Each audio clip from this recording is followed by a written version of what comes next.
ఇప్పుడు మామూలుగా మనం ఇక్కడ జర్నీ చేసేప్పుడు ఏమైనా యాక్సిడెంట్ జరిగింది అనుకోండి, అప్పుడు డాక్టర్ అందుబాటులో ఉంటే ఎమ్మటే కేర్ తీసుకొని ప్రైమరీ ఫస్ట్ ఎయిడ్ చేసి హాస్పిటల్కి పంపిస్తూ ఉంటాం. దర్శి ప్రాంతం సుమారుగా 25 సంవత్సరాల నుంచి చాలా మంది సీనియర్ డాక్టర్లు ఉన్నారు ఇక్కడ.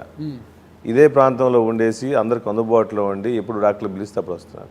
ఒక చిన్న హాస్పిటల్లో అక్కడ అనస్థిస్ట్ ఉన్నాడో లేదో తెలియని ప్రాంతంలో హాస్పిటల్లో ముందే ప్లాన్ చేసుకొని వాళ్ళు డెలివరీ ప్లాన్ చేశారు. ఆ రోజు నామినేషన్ ప్రోగ్రామ్ ఉంది. ఇది క్లియర్గా అదే రోజు నామినేషన్ రోజు కావాలని ఆ వార్డులో ప్లాన్ చేసి అక్కడ తెప్పించి బిడ్డ ప్రసవాన్ని కూడా రాజకీయంగా వాడుకుంటున్నారంటారా? వాళ్ళు నాకు అన్న చెప్పి వాళ్ళు సోషల్ మీడియాలో కానీ చంద్రబాబు నాయుడుకి మెయిన్గా వాళ్ళకి వెన్నతో పట్టిన విద్య పబ్లిసిటీ చేయటం, ఏ విధంగా ట్రెండింగ్ చేయటం, వాళ్ళు పబ్లిసిటీ చేసుకుని ట్రెండింగ్ విద్య అనమాట.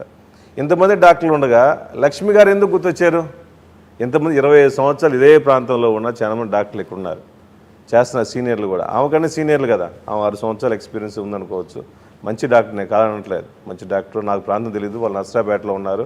ఇక్కడ మా ప్రాంతం వాళ్ళు అందుబాటులో ఉండేవాళ్ళు 25 సంవత్సరాల నుంచి ప్రాక్టీస్ చేసేవాళ్ళు పిలిస్తే ఏ హాస్పిటల్ కానీ డెలివరీ చేస్తారు. వాళ్ళు చిన్న హాస్పిటల్కి తీసుకుపోయి ఆడ అనస్థిస్తున్నారో లేదో తెలియని ప్రాంతం తీసుకొచ్చి ఎందుకు చేశాను? 100% పబ్లిసిటీ అంటే ఇది. మేము ట్రెండ్ చేయాలి దీన్ని.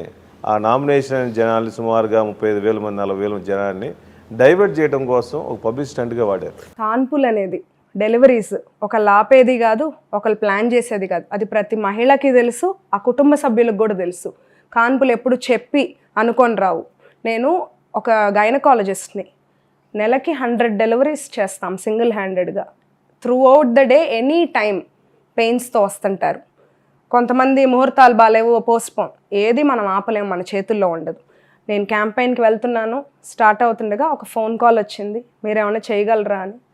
నేను నా వృత్తి ధర్మం రొటీన్గా చేసే పనిని వెళ్ళి చేశాను.